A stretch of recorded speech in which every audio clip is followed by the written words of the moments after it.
Henrik, nu siger jeg det, så alle kan høre det. Det må du sgu undskylde. Du er en guttermand.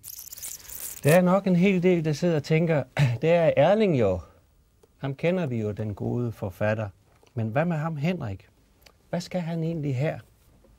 Og du plejer da at græde. Du skal ikke sætte og grine, når jeg snakker. Det er fjernsyn nu for satan. Jamen, altså, jeg tror, de fleste har hørt den der, Erling. Det er kæft. Du tager det ikke alvorligt, Henrik. Tænk jo. Nu tager vi det her alvorligt. Ej, lige et øjeblik. Ej, jeg er nødt til at stoppe. Øjeblik, jeg skal lige ud og skylde mig lidt. Ej, det må jeg altså undskylde. Ej, det er måske ikke min mening, Henrik. Lige stop. Ja, han bløder meget. Har vi en stand-in?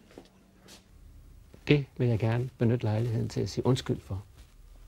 Man må ikke sidde og slå på ham, man laver en samtalebog sammen med. Og slet ikke ens barndomsven. Det er, hvis der er andre, der har tanker om at lave samtalebøger.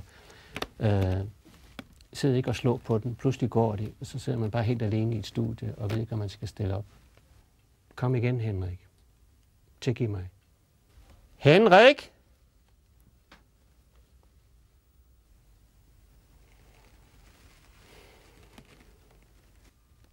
Er han gået helt hjem? Fordi måske hvis han ser, at jeg faktisk også har slået mig. Jeg slog jo lige ind på hans tænder. Men så har jeg jo noget, jeg skal gøre godt igen. Jeg skal nok finde på en historie og fortælle ham, som gør ham tryg. Så han får lyst til at være sammen med mig igen. Men der er en masse af mine historier fra min barndom i den her bog. Jeg har haft en meget ulykkelig barndom. Og er blevet slået meget på, faktisk. Mest i røven, men også en gang imellem i hovedet. Det er jo faktisk min fars skyld. Han er død. Wow. Men det er jo også lidt fedt bare at sidde her selv.